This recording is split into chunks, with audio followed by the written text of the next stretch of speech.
오늘 본문을 보게 되면 모세가 이 세상을 떠나기 직전에 가나안의 입성을 앞두고 있는 이스라엘 백성들에게 유언적인 메시지를 남깁니다. 그런데 이 유언적인 메시지의 중심 내용이 뭐냐 그러면 내 하나님 여호와를 잊지 말고 기억하라는 것입니다. 내 하나님 여호와를 잊지 말고 기억하라. 자, 우리 11절의 말씀을 읽겠습니다. 다 같이요. 내 하나님 여호와를 잊어버리지 않도록 삼갈절. 14절의 말씀을 읽겠어요. 내 하나님 여호와를 잊어버릴까 염려하노라. 18절의 말씀을 읽습니다. 내 하나님 여호와를 기억하라. 이렇게 내 하나님 여호와를 잊지 말고 기억하라고 말하고 있어요. 그런데 성경을 보게 되면 이 기억하라는 말씀이 무려 226번이나 나옵니다. 이렇게 기억하라는 말씀이 성경에 많이 기록되어 있다고 하는 것은 뭘 의미하죠? 우리가 잊지 말고 기억해야 될 내용이 많다는 얘기입니다. 그러면 왜 모세는 유언적인 메시지로서 내 하나님 여호와를 잊지 말고 기억하라고 했을까요? 그것은 약속의 땅 가나안 땅에 들어갔을 때에 하나님을 잊지 않고 살아야 하나님의 백성이라고 하는 자신의 정체성을 지키며 살아갈 수가 있기 때문입니다. 하나님을 잊지 않고 살아야 약속의 땅 가나안에 들어가서도 마음이 교만하지 않고 언약의 말씀대로 행하시는 신실하신 하나님의 축복을 누리며 살 수 있기 때문입니다. 그런데 만일 이스라엘 백성들이 여호와를 잊고 살아간다면 어떻게 될까요? 하나님을 잊고 살아간다면 하나님과 멀어질 수밖에 없고 결국은 타락하여 멸망에 이를 수밖에 없겠죠. 그래서 19절과 20절에 보게 되면 반복해서 멸망하게 될 것이라는 말씀을 반복해서 말씀하고 있어요. 우리 19절과 20절을 연달아 읽겠습니다. 다 같이요. 너희가 반드시 멸망할 것이라 너희도 멸망하리니. 그러면 이렇게 모세로부터 유언적인 메시지를 들었던 이스라엘 백성들은 내 하나님 여호와를 잊지 말라라고 하는 이런 유언적인 메시지를 들었던 이스라엘 백성들은 가나안 땅에 들어가서도 어떻게 했을까요? 정말 이 말씀대로 여호와 하나님을 잊지 않고 살았을까요? 아닙니다. 그들은 가나안 땅에 들어가서 얼마 되지 않아서 하나님을 잊고 말았어요. 너무나 쉽게, 너무나 빠르게 여호와 하나님을 잊고 말았던 거죠. 자신들의 조상들을 430년 동안 종살이하던 애굽에서 인도하신 그 하나님을 40년 동안 이스라엘 백성들을 광야에서 인도하시고 하늘에서 만나와 메추라기를 내려 먹이시며 구름 기둥과 불 기둥으로 그들을 인도하신 그 하나님을 너무나 쉽게 빠르게 잊어버렸던 것입니다.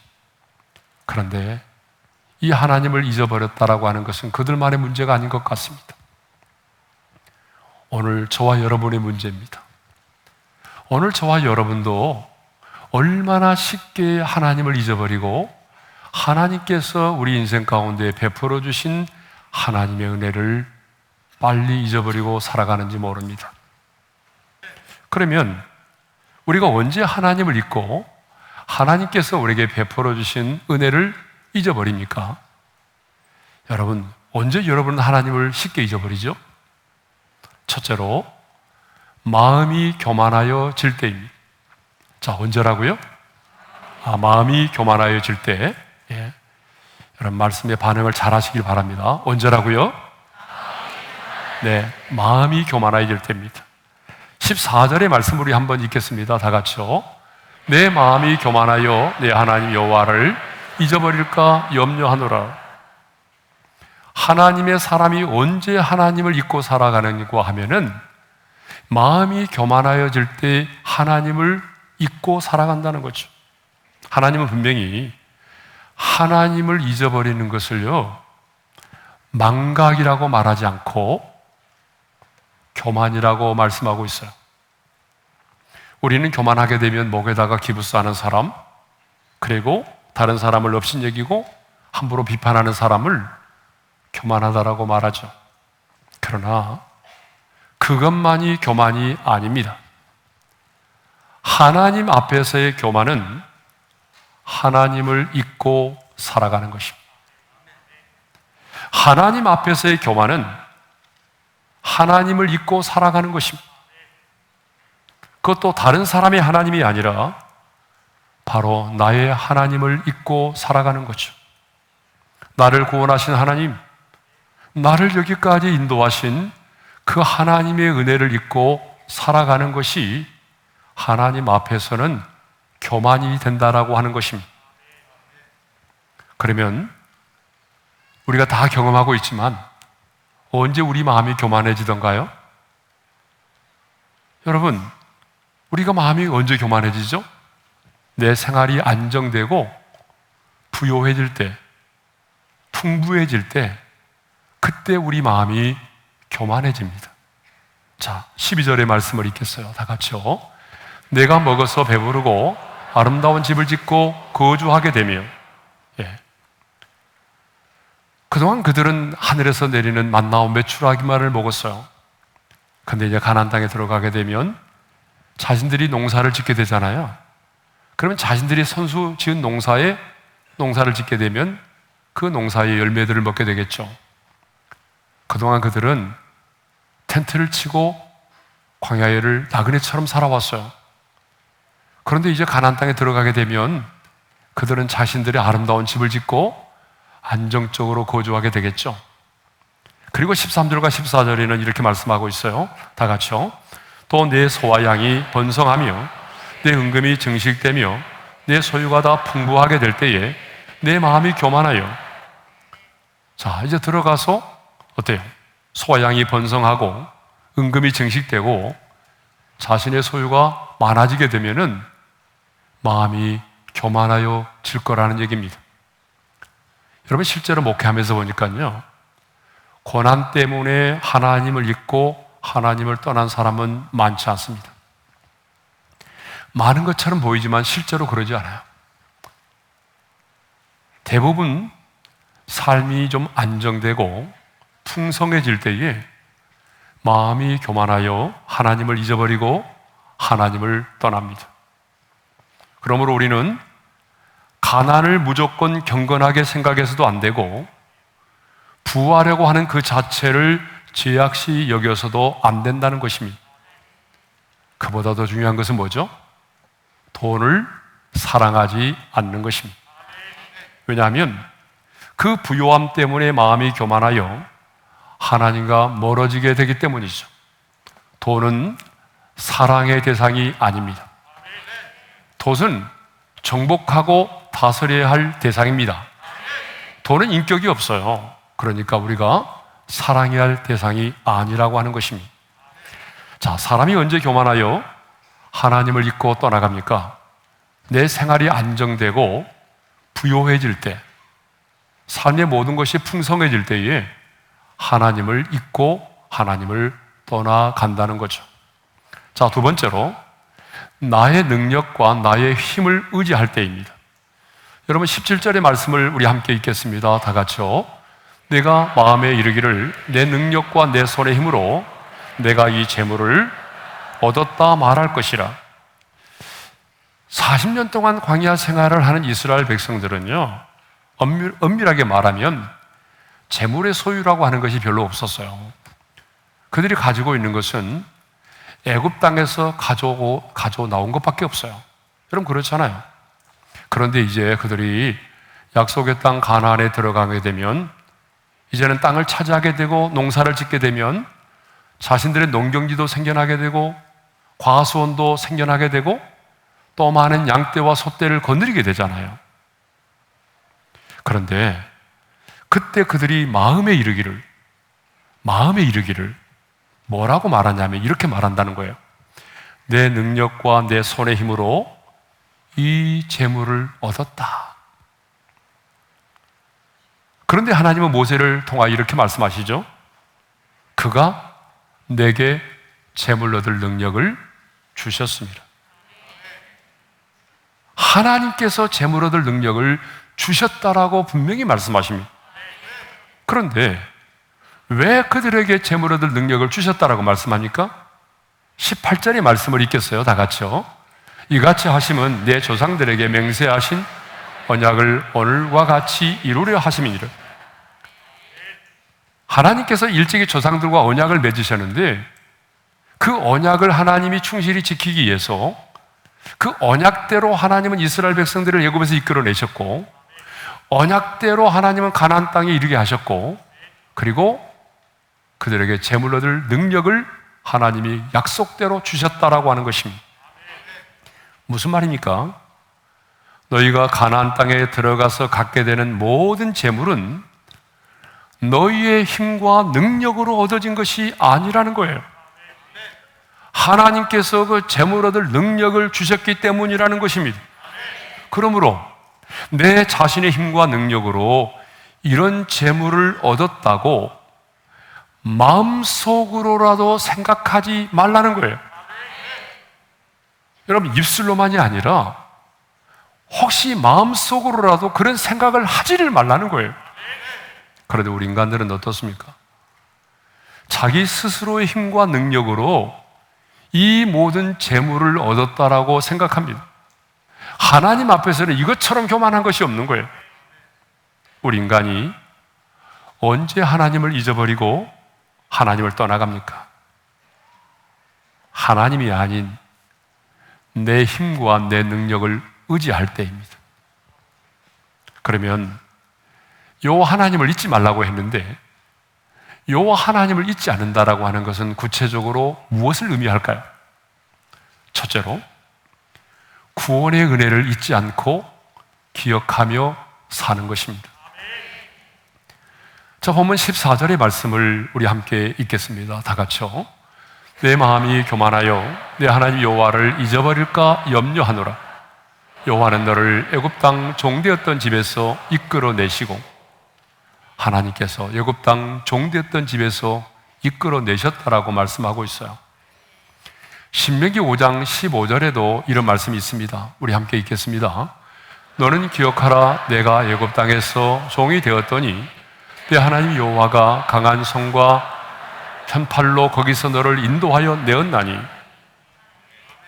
여러분, 이스라엘 백성들은 430년 동안 애굽에서 종살이 하다가 하나님의 특별한 은혜로 애굽에서 출애굽을 하게 되었습니다. 430년 동안 종되었던 애굽의 땅에서 그들이 하나님이 약속하신 축복의 땅, 젖과 꿀이 흐르는 가나안 땅으로 그들이 들어와 살게 되었습니다. 그러므로 여러분, 이스라엘 백성들이 하나님께로부터 받았던 가장 큰 은혜와 축복은 바로 애굽으로부터의 해방이었습니다. 이 애굽으로부터의 해방은 오늘 저와 여러분에게는 뭘 의미할까죠? 이 애굽으로부터의 해방은 저와 여러분에게 있어서는요, 예수를 믿음으로 말미암아 죄와 죽음으로부터 해방되는 것을 의미합니다. 한마디로 말하면 예수를 믿음으로 말미암아 구원받았음을 말하죠. 자, 이스라엘 백성들이 출애굽하기 전까지 그들은 애굽에서 바로의 압제에 시달림을 받아야만 했습니다. 노예로 살아왔어요. 저와 여러분 역시 예수를 믿기 전까지 이 하늘의 공중 권세 잡은 자의 압제를 당하고 죄와 죽음의 법에 매여서 그들의 종으로 살아왔습니다. 그런데 하나님께서 유월절 어린 양의 피를 통해서 애굽에서 종살이하던 그들을 구원하여 내셨습니다. 마찬가지로 하나님께서 당신의 아들 예수 그리스도의 십자가에 그 흘리신 그 보혈의 피로 말미암아 하나님이 저와 여러분들을 구원하여 내셨습니다. 그러므로 저와 여러분이 구원을 받게 된 것은 우리의 행위와 공로와 근거에 의해서가 아니라 오직 믿음으로, 오직 하나님의 은혜로 말미암아 우리가 구원을 받게 된 것입니다.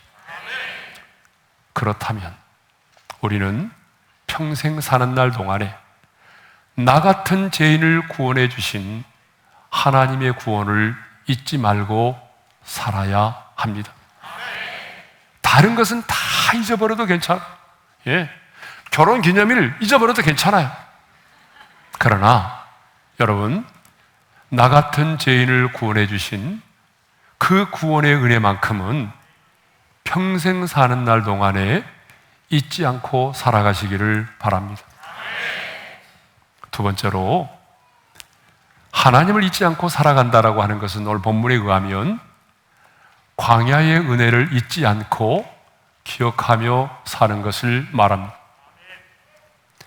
자, 하나님은 이스라엘 백성들을 애굽에서 이끌어내신 다음에 하나님이 약속하신 가나안 땅, 빠른 걸음으로 들어가면 10일이면 들어갈 수 있는 그 지름길이 있음에도 불구하고 하나님은 그 지름길로 인도하지 않으시고 그들을 어디로 인도하셨나요? 광야로 인도하셨어요. 그래서 그 광야에서 40년 동안 훈련을 받게 하셨습니다. 자, 15절의 말씀을 읽겠습니다. 다 같이요.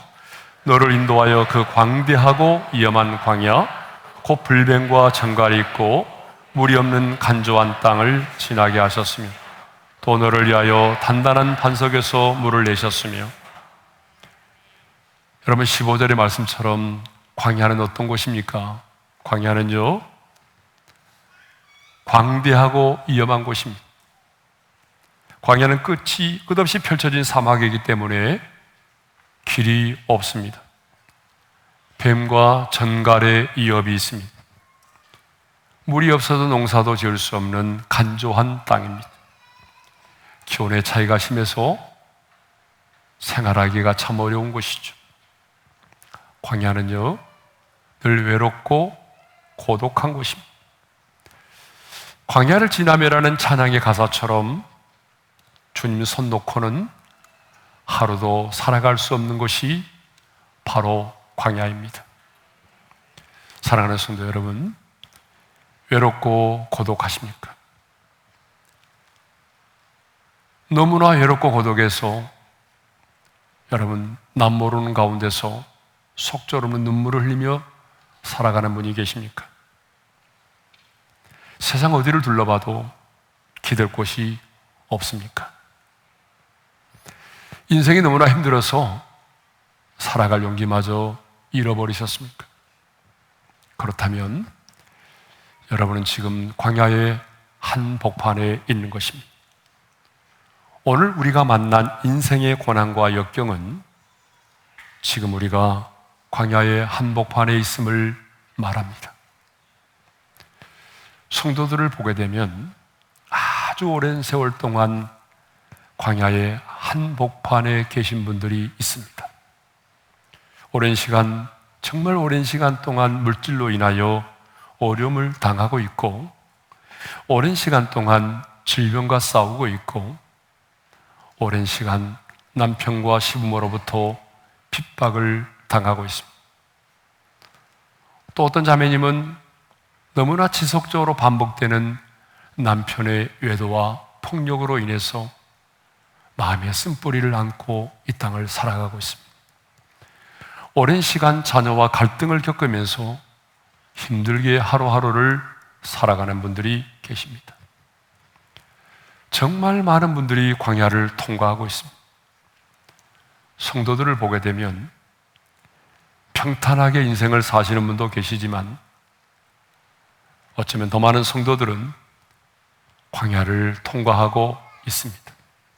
그러면 왜 하나님은 우리에게 이렇게 힘들고 어려운 광야를 통과하게 하실까요? 왜 하나님은 그렇게 빨리 들어갈 수 있는 지름길이 있음에도 불구하고 지름길을 놔두시고 우리의 인생을 광야로 인도하셔서 이 광야의 한복판에서 훈련을 받게 하실까요? 자, 모세는 그 이유를 이렇게 말씀하고 있어요. 16절의 하반절의 말씀을 읽습니다. 다 같이요. 이는 다 너를 낮추시며 너를 시험하사 마침내 내게 복을 주려 하시며느니라. 따라서 합시다. 이는 다 너를 낮추시며 낮추시기 위함이라는 거예요. 그들이 고통받는 것을 좋아하셔서가 아니에요. 여러분, 우리 육신의 부모도 자녀가 고통받는 거 좋아하지 않잖아요. 자녀가 고통을 받으면 부모는 더 큰 고통을 당하는 거잖아요. 그럼에도 불구하고 하늘에 계신 우리 아버지 하나님은 왜 우리에게 이 힘들고 어려운 광야의 생활을 허락하실 거예요? 그것은 우리를 낮추시기 위함이라는 거예요. 인간의 한계를 깨닫고 하나님만 의지하도록 하기 위함이라는 것입니다. 많은 분들이 물어봐요. 목사님, 저의 광야 생활은 언제 끝나죠? 저의 광야의 생활은 언제 끝나는 거예요? 제가 확실한 대답을 드리겠습니다. 당신의 광야의 훈련은 언제 끝이 납니까? 낮아질 때 끝이 납니다. 하나님은 우리가 하나님 앞에서 철저하게 낮아질 때까지, 하나님 앞에서 철저하게 항복당할 때까지, 주님, 이제 나는 내 힘으로는 살아갈 수가 없어요, 주님 도와주시지 않으면 나는 하루도 살아갈 수 없어요, 나는 고백이 나올 때까지 우리를 훈련하십니다. 하나님은 오늘 또 우리의 교만한 마음을 낮추시기 위하여, 아니, 자신의 한계를 철저하게 깨닫고 하나님만 의지하도록 하기 위해서 하나님의 도우심이 없이는 하루도 살아갈 수 없는 광야로 우리를 인도하시는 것입니다. 그러므로 여러분, 우리가 잘 부르는 찬양의 가사처럼 왜 나만 겪는 고난이냐라고 불평하지 마십시오. 왜 나에게만 광야의 생활을 허락하시느냐라고 항변하지 마십시오. 하나님께 붙들림받아 한 시대에 쓰임을 받았던 모든 하나님의 사람들은 한결같이 광야를 통과했던 사람들입니다. 하나님은 분명한 목적을 가지고 우리를 광야로 인도하십니다. 그 목적이 무엇입니까? 우리를 낮추심입니다. 그런데 왜 낮추십니까? 하나님께서 우리를 낮추심에도 목적이 있다는 거예요. 왜 하나님이 우리를 낮추십니까? 마침내 복을 주시기 위함이라는 거예요. 다시 한번 16절 하반절의 말씀을 읽겠습니다. 마침내 내게 복을 주려 하시면은, 광야를 통과하게 하신 하나님의 궁극적인 목적은 우리를 낮추사 마침내 복을 주려 하시기 위함입니다. 마침내 복을 주시기 위해서 광야 생활을 통하여 우리를 낮아지게 하시는 것입니다. 왜냐하면 우리가 낮아짐이 없이 복을 받는다면 우리는 그 복을 받아도 그 복 때문에 도리어 교만하게 될 것이고, 나중에는 주신 복마저 빼앗기게 되고 비참하게 될 것이기 때문이죠. 그러니까 여러분, 복을 받는 게 먼저가 아닙니다. 낮아짐이 먼저입니다. 낮아진 상태에서 하나님이 주신 복을 받아야 그 복이 진정한 복이 될 수가 있는 것입니다. 저와 여러분을 향한 하나님의 마음, 저와 여러분을 향한 하나님의 소원은 마침내 복을 주시는 것입니다. 그런데 하나님은 복을 주시기 전에 우리를 낮추시는 훈련을 하십니다. 광야 생활을 통하여 철저하게 내가 낮아지고 깨어지고 하나님 앞에 항복당할 때 하나님은 마침내 우리에게 복을 주십니다. 그러므로 사람의 끝이 하나님의 시작이 되는 것이며, 광야의 생활이 우리에게는 하나님의 은혜의 시간이요 축복의 시간이 되는 것입니다. 그러므로 광야의 생활 중에, 아니 내가 지금 광야의 한복판에 있을지라도 나를 구원하신 하나님, 여기까지 나를 인도하신 하나님, 마침내 나를 낮추시고 나에게 복을 주실 그 하나님을 잊지 않고 기억할 수 있기를 바랍니다.